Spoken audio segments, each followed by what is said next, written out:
무엇부터 챙겨야 할지, 어떻게 계산하고 신고해야 할지 많이 어려우시죠? 규모가 작은 소상공인부터 여러 직원들을 책임져야 하는 법인 대표, 이제 막 시작하는 스타트업까지 세무대리인을 찾고 있는 모든 분들을 위해 이택스가 알기 쉽게 준비했습니다. 각종 사회경제 이슈를 세무회계 관점에서 풀어주는 이택스입니다. 미국 주식에 투자하는 개인들을 가리키는 서학개미가 변동성 장세에도 해외 주식을 꾸준히 사들이고 있는 것으로 나타났습니다.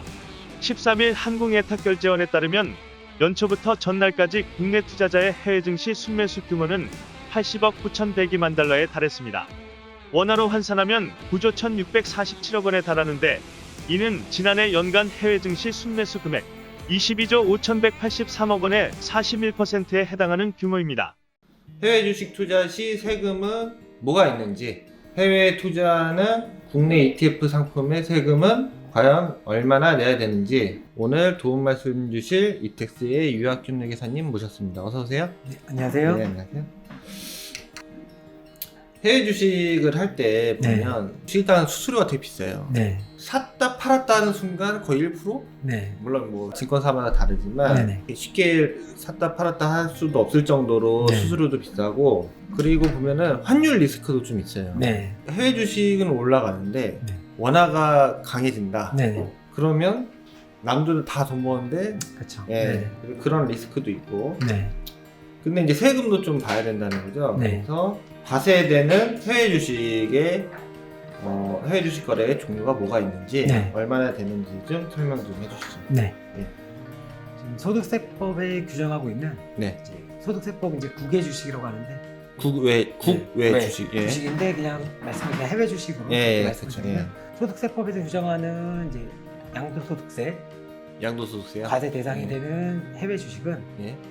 외국 법인이 발행한 주식이나 네. 그리고 내국 법인이 발행한 주식 중에서 네.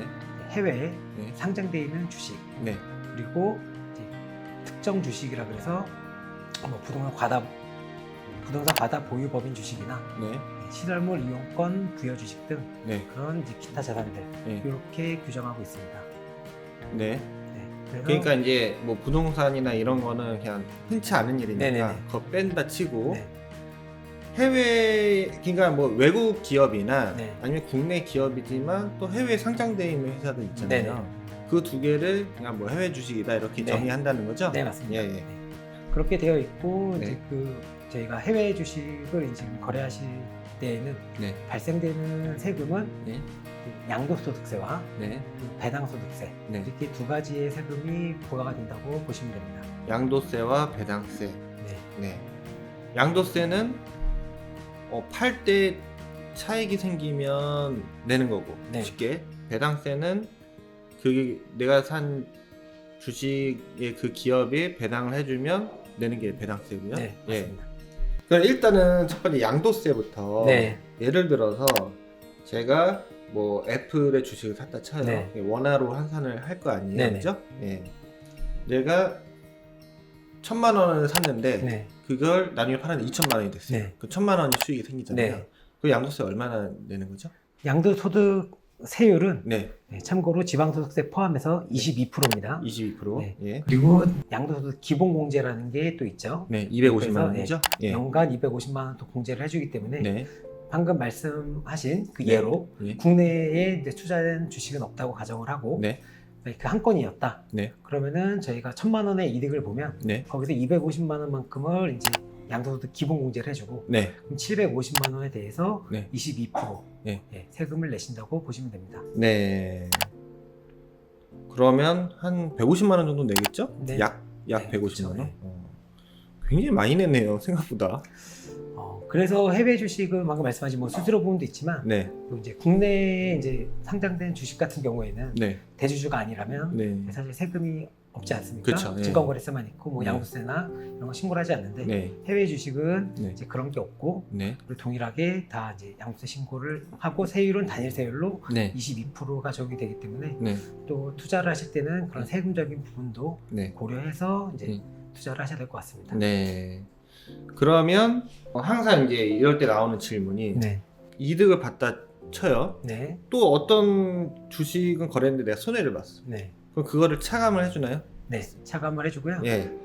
그래서 그 부분은 또 이제 올해 2020년부터 좀 개정된 내용이 있는데요. 네. 예전에는 이제 국내 주식은 국내 주식끼리, 네. 해외 주식은 해외 주식끼리만 방금 말씀하신 이익과 네. 손실을 이제 통산이라고 해서 예. 설명드렸죠. 합쳐서 예. 신고를 하기 때문에 예. 방금 말씀하신 애플에서 투자를 해서 저희가 1,000만 원 이익을 봤는데 네. 마이크로소프트에서는 예. 1,200만 원 손실을 봤다. 네. 그러면은 그 둘 주식은 예. 합쳐서 네. 이제 좀 손실을 봤기 때문에 예. 양도소득세를 예. 한 푼도 납부하지 않으셔도 되는 것이죠. 근데 아까 국내 주식도 네. 근데 이제 예전에는 이렇게 됐었는데 네. 그럼 반대로 애플에서는 1,000만 원 이익을 받고 네. 저희 삼성전자에서는 예. 뭐 1,200만 원 손실을 봤다. 네. 그러면은 2019년도까지는 예.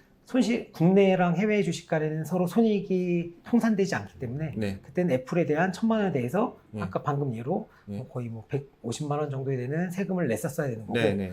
삼성전자로 손해 본 거는 네. 어떻게 보면 그냥 그대로 없어진 예. 졌어가지고 예. 그래서 그 부분에 대해서 좀 불합리하다 네. 이런 부분이 좀 많이 제기가 됐고 네. 그래서 2020년도부터는 네. 국내에서 이익과 손실을 본 거 네. 그리고 해외에서 이익과 네. 손실을 본 거를 네. 다 합쳐서 그렇게 양도세 신고를 하는 걸로 바뀌었고요. 네.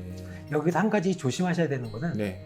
여기서는 저희가 방금 양도세가 과세되지 않는 네. 소액주주가 장 내에서 거래하는 분은 네.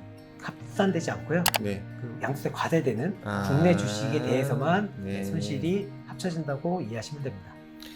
그러니까 원래는 해외 주식 따로 네. 국내 주식 따로인데 네. 국내 주식에서 그 대주주 요건에 드는 네. 그래서 양도세 신고해야 되는 대상자들은 네.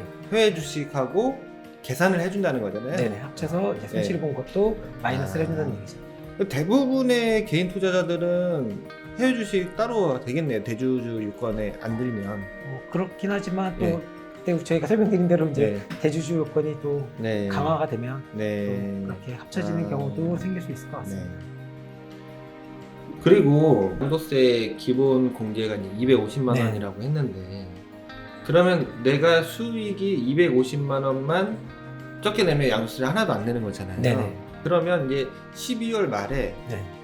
이제 스스로 결산을 해볼 수 있잖아요. 네네. 내가 지금까지 팔아서 지금까지 계산해봤더니 한 1,000만 원 수익이 났어요. 그럼 네. 양도세를 내야 될 것 같은데 지금 마이너스 난 것들이 꽤 많아. 네네. 근데 내가 그거를 차마 마음 아파서 못 팔고 있는 것들. 네. 그런 것들을 팔면 네. 또 어차피 합쳐서 계산이 되니까 네. 그렇게 되면 양도세를 좀 줄일 수 있게 되는 건가요? 네, 맞습니다. 그래서 저희가 이제 3억 대주주 얘기할 때도 네. 뭐 12월 달에 이제 네. 많은 분들이 3억이 요건 충족되지 않기 위해서 네. 이제 많이 매도하실 거라고 이제 말씀드렸는데요. 네.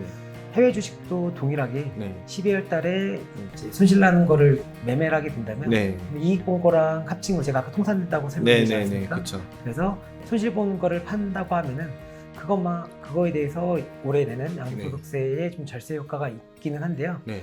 여기서 좀 조심하셔야 되는 거는 예. 요 양도소득 기본 공제 250만 원이 예. 해외 주식에 대해서만 공제되는 게 아니라 예. 국내 주식에 대해서도 합쳐서 250이기 때문에 좀 그 부분은 조심하셔야 됩니다. 국내 주식이요? 그러니까 국내 주식, 해외 주식의 손익을 다 통산한다고 제가 아까 설명드렸잖아요. 네. 그러면은 양도소득 기본 공제도 네. 각각 국내 주식 250만 원, 해외 주식 250만 원을 공제 주는 게 아니라 합쳐서 250만 원. 그건 이제 대주주 요건 이분들을 얘기하시는 건가요? 양도세 신고를 할 때 신고할 때. 예. 대주주의 요건에 해당이 돼서 이제 신고를 했는데 안 되는 분들은? 안 되는 분들은 상관없죠. 아, 상관없죠. 네. 네. 그러니까 과세되는 국내 주식만을 지금 말씀을 드리는 거고요. 네네. 그래서 과세되는 국내 주식과 해외 주식 합쳐서 네. 연간 250만 원이기 때문에 네. 예를 들어서 해외 주식에 대해서 250만 원이 안 넘으니까 네. 양도 신고를 안 하시는 분들이 간혹 있거든요. 네. 근데 과세되는 국내 주식이 있었다. 네. 그러면은 그 부분을 합쳐서 신고를 해야 되고 네. 그 부분에 대해서는 각각 250만 원이 공제가 되지 않기 때문에 네. 그래서 해외 주식은 무조건 연간 250만 원만 공제해 준다라고 잘못 아시는 분들이 있어서 그러니까 이제 해외 주식과 국내 주식의 그거를 합산해서 생각하는 거는 네. 대주주. 네네. 그죠? 네. 네. 대주주가 아닌 네네. 대부분의 많은 사람들은 네. 해외 주식만 따로 생각하시면 된다는 네네. 거죠. 네. 맞습니다. 알겠습니다. 배당세는요? 배당소득세는 네. 이제 다들 아시겠지만 네.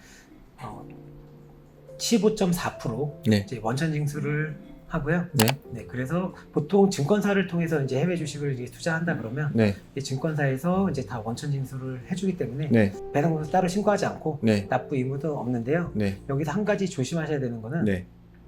금융소득 종합과세라는 게 있어가지고 네. 네. 이자랑 배당소득이 네. 연간 2천만 원이 넘으면 네. 그 부분에 대해서는 다른 소득과 합쳐서 네. 내년 5월 달에 네. 종합소득세 신고를 하셔야 됩니다. 네. 그러면 여기서 이제 배당세만 얘기하는 거니까 배당 소득을 받은 게 2천만 원이 넘었다. 네. 그럼 2천만 원 분까지는 15.4%를 떼는데 네. 그 이상분에 대해서는 종합소득세 과세를 하는 건지 네. 아니면 그 전부 다 종합소득세에 합산이 되는 건지. 전부 다 합산되는 건 아니고요. 네. 뭐 이제 계산 방식이 조금 복잡하기는 한데 네. 그냥 단순하게 설명을 드리면 네. 2천만 원까지는 15.4%의 세율이 적용이 되고 네. 그 2천만 원 초과분 예를 들어 네. 배당이랑 이자랑 합쳐서 네. 3천만 원을 받았다. 네. 그러면은 2천만 원에 대해서는 그렇게 신고는 물론 합쳐서 신고를 하지만 네네. 실제로 납부하는 금액은 아, 15.4%만 내고 아, 나머지 네. 1천만 원에 대해서는 네. 다른 소득 합쳐지면은 네. 저 15.4%가 아닌 네. 저 높은 네. 세율이 이제 적용될 수가 있는 거죠. 네. 그렇죠. 배당세가 15.4%라고 얘기하셨는데 네네. 이 배당이라는 거는 네. 해외에서도 세금을 거둘 수가 있는 거잖아요. 네네. 뭐 해외에서는 우리가 외국인이니까 외국인한테는 뭐 안 걷고 이런 건 아닐 것 같은데 네네. 그럴 때는 어떻게 계산을 어떻게 해야 되는 네. 거죠? 사실 해외 주식을 투자할 때는 네. 그 배당에 대해서는 그 네. 현지 세법과 우리나라와의 네. 조세 조약을 좀 같이 또 검토를 해야 되는데요. 네. 예를 들어서 미국의 네. 배당 소득세율은 네. 15%입니다. 네. 15%고 지금 우리나라의 세율은 제가 15.4%라고 아까 말씀드렸는데 네. 지방소득세를 포함해서고 네. 그 소득세만 놓고 보면은 14%인데요. 네. 그러면은 미국에서 네. 배당을 받을 때 저희가 네. 애플에 투자를 했고 네. 애플에 배당을 받을 때는 미국에서는 미국 세법에 따라서 네. 15%를 배당을 원천 징수하고 네. 이제 투자자분한테 이제 입금을 해주겠죠. 네. 그러면 국내는 15.4%고 네. 소득세는 14%인데 네. 15%는 차이가 나지 않습니까? 네. 그래서 그 부분은 14%보다 넘는 국가로부터 받은 배당은 이미 네. 해외에서 세금을 뗐기 때문에 네. 따로 우리나라에서 또 떼는 건 없습니다. 네. 네. 그러나 이제 중국 같은 경우에는 네. 이제 배당에 대한 원천 징수가 10%이기 때문에 네. 우리나라의 14%보다 네. 좀 적게 떼지 않습니까? 네. 네. 그러면 중국에서는 10% 내고 네. 우리나라에서는 예. 따로 4% 네.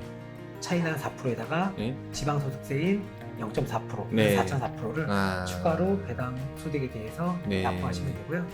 보통 이런 부분들은 이제 네. 증권회사를 통해 투자하시면 네. 증권회사에서 원천 징수를 이제 같이 그렇게 해주는 걸로 알고 있습니다. 알아서 계산해 주니까. 그리고 네. 홍콩이랑 이게 또 일부 이제 또 아예 원천 징수가 없는 나라도 있고요. 네. 일본도 한 15%가 조금 넘는 걸로 알고 있고요. 네. 자, 그러면 이게 해외 주식 거래할 때 네. 사실 시간도 뭐 우리나라랑 안 맞게 밤에 또 네. 거래를 해야 되고 뭐 환율 리스크도 있고 네. 뭐 수수료도 비싸고 하기 때문에 네네. 차라리 국내에 상장돼 있는 해외에 투자하는 ETF에 투자하시는 분들이 많아요. 네네. 그런 거는 세금을 어떻게 되죠? 내는 네. 건가요? 아니면 세금을 내는 부분도 있고 안 내는 부분도 있는데요. 네. 우선 ETF로 이제 투자를 해서 네. 발생되는 소득에는 네. 이제 매매 차익과 네. 분배금, 이제 배당이라고 이해하시면 되는데 네. 매매 차익과 분배금 두 가지가 있죠. 네. 그리고 종류로는 ETF의 종류로는 네. 이제 네. 국내 주식형, 네. 이제 국내 기타, 네. 해외 상장 네. ETF 이렇게 세 가지가 있는데요. 네. 이제 국내 주식형 ETF 같은 경우에는 네. 그 국내 주식에 투자하는 경우랑 이제 같다고 이해하시면 됩니다. 네. 그래서 매매 차익에 대해서는 이제 네. 세금이 없고요. 네. 그리고 이제 분배금, 배당에 대해서는 네. 15.4% 네. 이제 배당 소득세가 원천 징수됩니다. 네. 두 번째로 이제 해외에 투자하는 이제 국내 ETF 상품인데요. 네. 이거는 국내 기타로 분류됩니다. 그래서 아. 국내 상품이긴 한데 네. 국내 이제 주식에 투자하는 건 아니기 때문에 네. 이제 국내 기타로 분류되고 네. 국내 기타 ETF 경우에는 네. 매매 차익이나 네. 분배금이 둘 다 배당 소득세로 과세가 됩니다. 아, 그러니까 매매 차익도 배당 소득세가 네. 된다는 거죠? 네네. 네네. 네. 그리고 이제 마지막으로 이제 해외 상장 ETF가 있는데요. 네. 이거는 이제 국내에 상장돼 있는 해외 투자는 동일하지만 국내에 네. 상장돼 있지 않고 예. 직접 이제 해외에 ETF를 이제 투자하는 경우인데요. 해외 투자는 해외에 상장되어 있는 ETF를 그쵸. 얘기하신 거죠? 네, 맞습니다. 어떻게 보면 해외에 저희가 직접 투자하는 네, 그렇죠. 거랑 동일하게 보시면 되는데요. 아, 네. 이거는 제가 아까 설명드린 해외 주식처럼 네. 매매 차익에 대해서는 이제 양도소득세 네. 22%가 적용이 되고요. 네. 그리고 분배금에 대해서는 네. 이제 배당소득세가 네. 과세가 됩니다. 네. 그리고 여기서 아까 말씀드린 네. 그 배당으로 분류되는 이제 국내 기타 ETF 매매 네. 차익과 네. 모든 ETF의 분배금은 네. 이제 배당 소득으로 간주되기 때문에 이것도 연간 2,500만 원이 넘어가면 이자 배당 합쳐서 보면은 금융소득 종합과세가 되니까 네. 이 부분 참고하시고요. 정리를 하면 네, 배당은 무조건 세금이 있네요. 그렇죠. 그렇죠? 네네. 그러니까 내가 주식을 사서 배당을 받던 ETF를 사서 중간중간에 분배금을 받던 어차피 분배금도 배당이니까. 그렇죠. 분배금 배당으로 이해하시면 됩니다. 분배금이든 배당은 다 15.4%. 네, 예. 그렇게 되고 그리고 국내 ETF는 매매 차익은 과세가 되지 않고 그렇죠. 국내에 상장되어 있는데 해외 시장에 투자하는 국내 기타 ETF는 네, 그 매매 차익에 대해서 15.4%.